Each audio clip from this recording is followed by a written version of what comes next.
Good morning, welcome back to the channel. Today we're going to be working on this.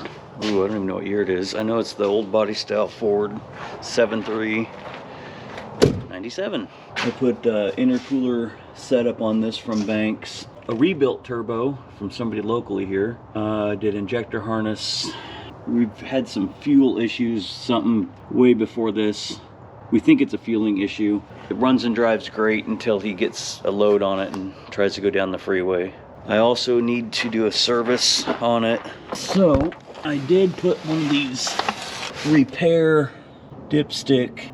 It's normal for these Fords that dipstick little nut piece comes loose. This one's leaking, and I think it's due to the fact that there's a little tiny little dimple in this oil pan. So I will be pulling the starter and trying to fix that leak. That's why we're going to be doing a complete service on it also. Front and rear brakes, what else? Oh, check bearing play. I have a brake part on order. The proportioning valve in these things, they start getting really wore out and old, and the brakes just turn to garbage. So I know he said he did pads, but he wants me to do calipers and rotors. I know he did a rotor and a caliper on that side already, because that one was pretty bad. But we're just going to check everything out, get everything kind of greased up, check in-plane bearings, and we're going to check ball joints and get the oil drained. Jack pad. I'm gonna let that drain for a while so everything else disconnected. Guess we'll disconnect the battery. I need to get me a mirror out here so I can make sure this camera's still recording. Yep. Right. That's pretty stiff. Huh. Alright, I'm gonna have to check them bearings. Parts. Oil filter. Block heater. Fuel filter. Pads. Hardware. Motor. Creeper. New one. Old. Alright.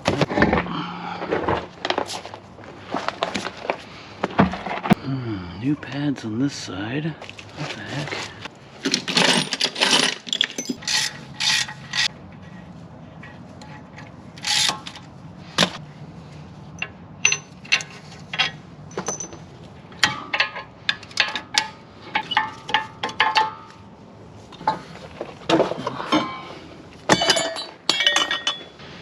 Alright, we gotta change this rotor also.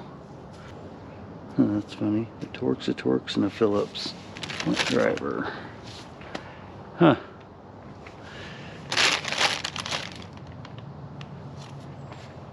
Front driver. Shit. Means I gotta take the other side off. Swap them. Alright, let's get this on a jack stand somewhere.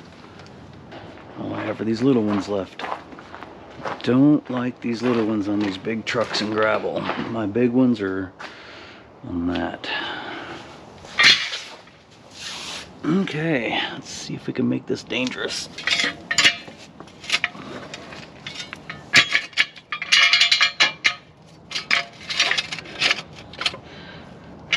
I'll go up just a hair more maybe and level it out. I hate working in gravel. I'm gonna shut this camera off. I'm gonna get this thing set up the right way. I didn't realize that when they put the other rotor on, they got the passenger side on the driver's side. So now I gotta take both apart, and my shop isn't near big enough for something this big to put it on concrete. So I'm gonna get my other jack, and then I'll put some of these stands under it for safety. I'm gonna start tearing everything apart, and I'll just come back and give an update, because this thing being on my head is way too much. So I'll be back. I put my little jack way over here that I don't like using, with a jack stand hovering, and my main jack more in the middle. I'm gonna move my stuff over to the other side. We're gonna pull the driver's side back apart, which is good. I got check bearings anyway, so we'll pull that back apart, put the correct rotor on it, and there is a reason why they do that. So when you get these vented vented rotors. When it's spinning this way, these are supposed to extract the heat out, but the way it's on this side, it actually pulls it in towards the center, and you don't want that. So we're gonna put this back on the passenger side. There's a little white tab right there, a little sticker. It probably says passenger side, like the other one says driver. I'm gonna verify, but I believe this might also be the passenger side caliper. All right.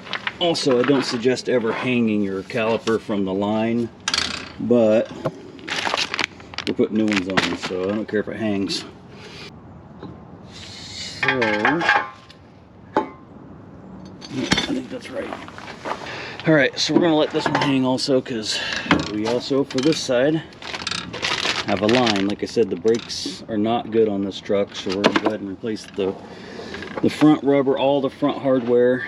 It's unfortunate I gotta take all this back apart because of this, but I was gonna check the bearings anyways. I just didn't want to have to go that deep. Also, if the part comes in, we're gonna be doing that rear proportioning valve on this. Probably not today unless magically it appears. So we're just gonna get to the front brakes for now. I'm not gonna do that oil pan yet until I can get this thing back on some tires, because I am not crawling under this.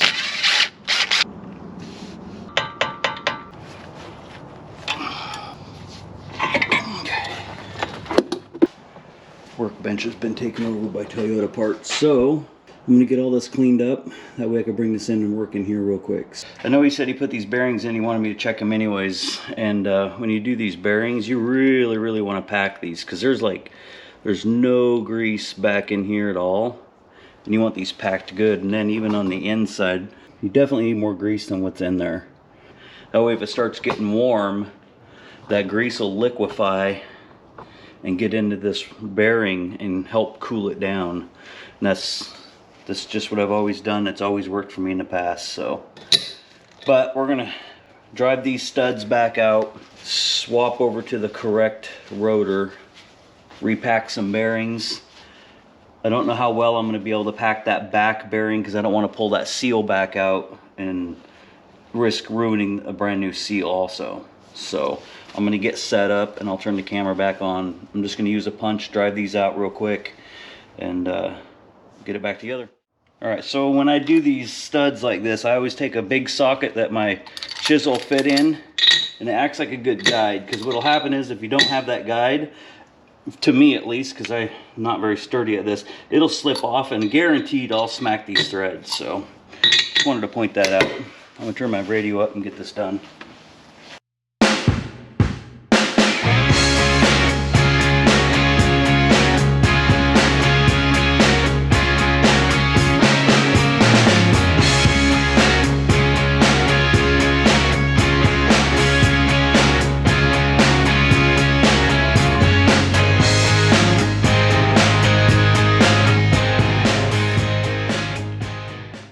Alright, battery went dead again. I'm going to go ahead and put a little grease in this back bearing while it's in this hub, and then I'm going to get it reassembled. I want to get that driver's side done quickly while my battery charges, so that side should be done when I come back. Alright, we got this other side all done up. Got the new line on, and then I always just crack this bleeder. I just pull that bleeder out and wait for some bubbles to get done and crack it in. That's like a good pre-bleed. And then always make sure you top your fluid back off, because we have to do the other side yet. And got this other side caught up. We just got to get the bearings put in there now.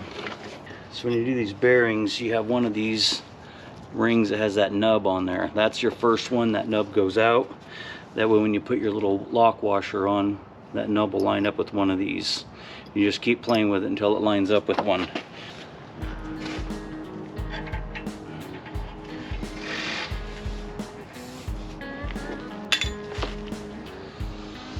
Alright. Never had one of those hub sockets. I've always gotten by just fine. Put a preload on it. Now let's see where this washer will fit, because we're going to have to back that load off that a little bit to where it spins easier. So let's back that off a little. they don't quite line up one way, you'll see that these are off. You can flip it and they'll line up too. That might be it. There she is. Then you just lock this one down on top. I know the socket be easier. Others don't have it. Get this hub lined up.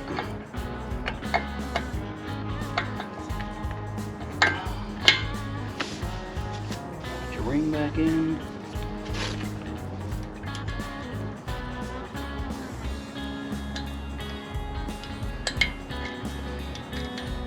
Line these up.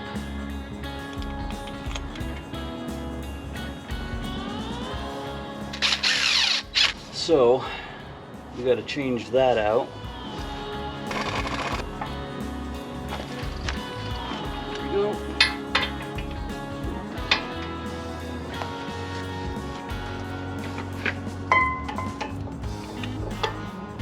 Yep. Where's my grease? Find the grease. A little bit of grease on each slide. That for tight.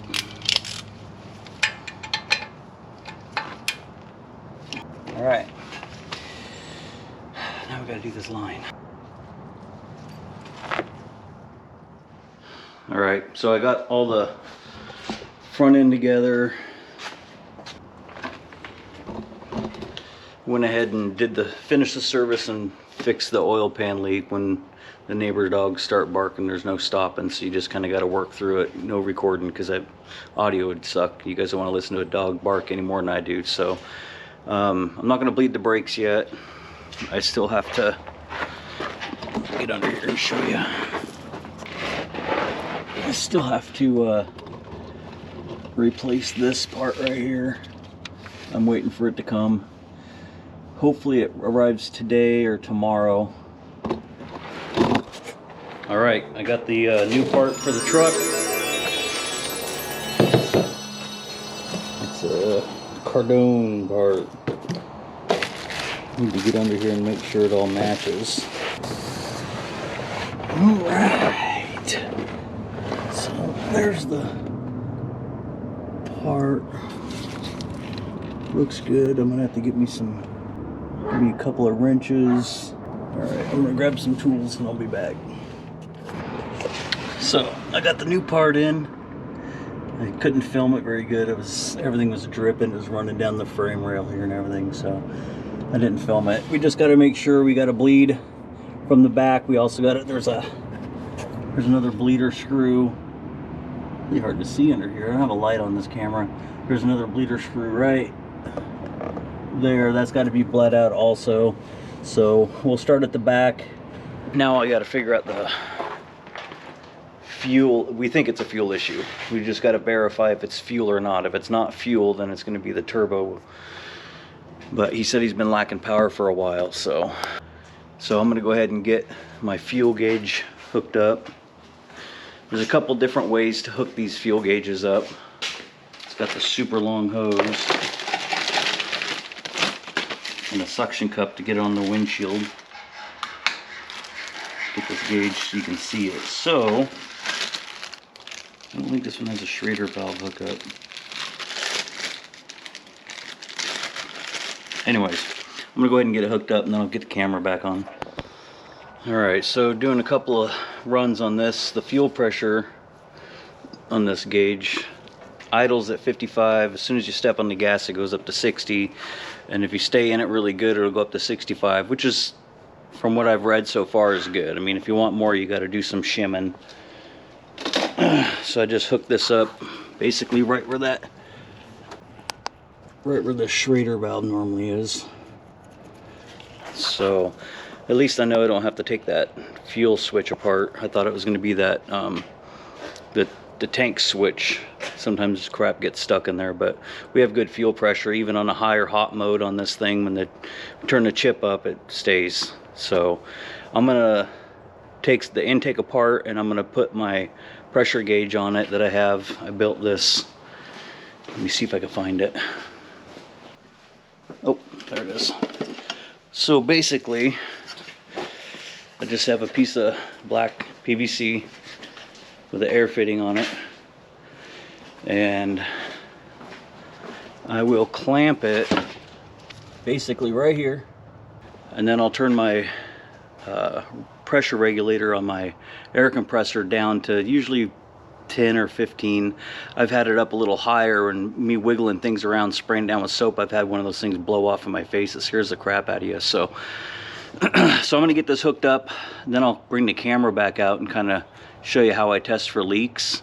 That way we can make sure that it's making boost, it's just not making enough. I think our issue is maybe turbo, unless I find a leak. But I'll get some soapy water ready and the compressor hooked up and turned down, and then I'll bring the camera back out and run you through it. Okay, well, got everything hooked up except for the hose.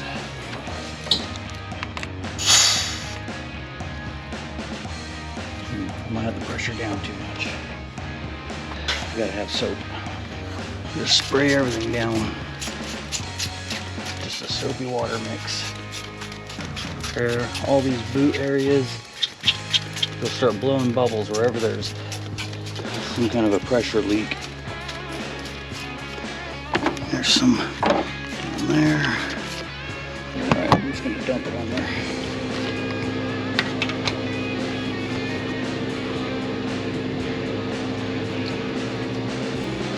I don't see any bubbles, I don't see anything. I'm gonna get some more soapy water or spray. Put a little more in these spots just because I don't see anything. Oh, there's a little tiny one. Let me turn the light on. See that little bit of bubbling? That's not going to make that big of a boost leak. Well, so we know that's not leaking. See if we can get the dogs to stop barking. We thought the reason it was losing power might have been a fuel issue, and then so I wanted to rule out that the turbo isn't leaking through any of the boot connections. So now maybe that rebuilt turbo might not be spooling up like it should. He can only get 13 psi, and that's really getting on it with a load. So I hope it's not the turbo. I don't like pulling the turbos on these 97s. It's not fun at all. So I'll do some more investigation. We'll see what we come up with. All right, so I'm back on these brakes here. I think we narrowed it down. Said his brakes were still hard. So I wanted to do some inspecting here. And I found that the brake booster, that shouldn't be like that, for one. It's pretty rusty. He did say it was a recent one, but it's really difficult to get it on camera, but it is really bad inside. So we have a new one. And this new one here on this shaft, it doesn't no play at all. So we don't know if that was just sticking or what was going on. So I'm gonna go ahead and just get to getting this replaced. It shouldn't take too long, and then I hope that solves all these brake issues, because you know it sucks having a truck like this towing heavy loads and there's a hard pedal and it doesn't feel like you're doing any good. So I'm gonna get this changed out. It's not all that difficult. A lot of times you can just move this out of the way, get this out. The bolts for these are right there. There's 4 of them, and then this clip comes out. I'm just gonna get it done, and then I'll bring the camera out after we figure out what's going on with it. It's all in, hooked up. There is vacuum, it has a new vacuum pump on it already. You can see the new vacuum pump down there. So we're hoping this is the last and final thing that he wants to replace to make sure the brakes work good. Otherwise I'm gonna have to take all the lines off and blow them out. I'm not gonna test drive it yet. I have a turbo to put in this, so after I put the new turbo in, then I'll take it for a test drive, and I'll be back about the brakes. So I'll be back. Alright, today we're going to be putting a turbo in a 97 F350 7.3 diesel. This is a stage 1 turbo. If people haven't done these turbos, they're not the easiest to install. The turbo pedestal has to be bolted on first, and then the turbo and the pedestal have to be bolted in together. The newer 7.3s, the pedestal's bolted in first, then the turbo, and they're fairly quick. I mean, 2-hour job. This one's pretty much double that. So probably get the camera set up and just let it roll, and I'm just going to start pulling this apart.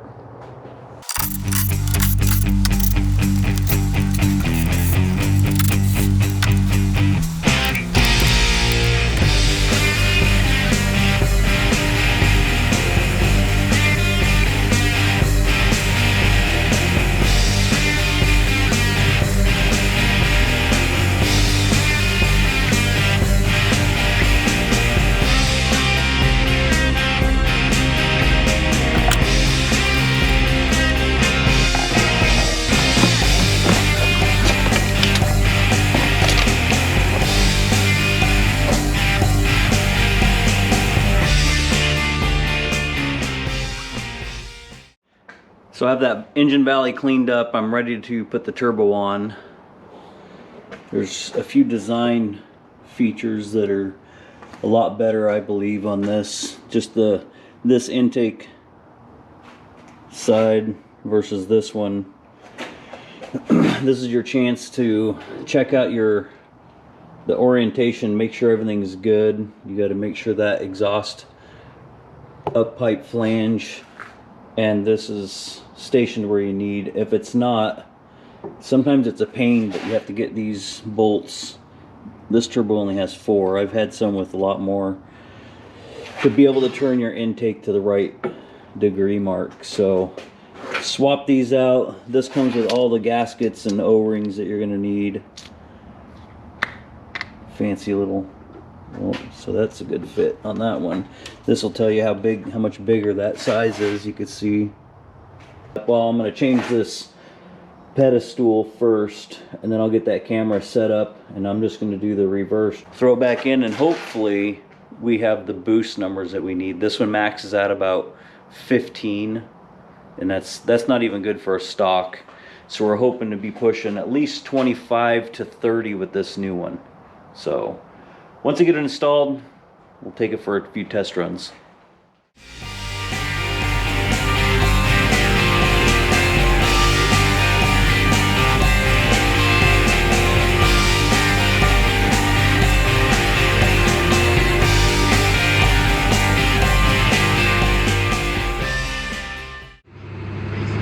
Well, I definitely think the brakes are better. It's building boost pretty good. It just doesn't feel like it's holding boost. So I may have to take it back and put my little contraption on there to check for air leaks. But it definitely spools up.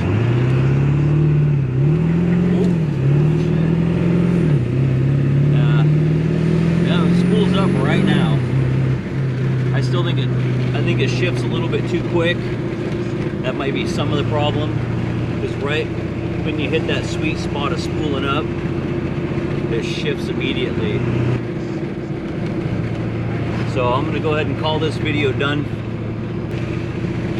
Let me know how you like it.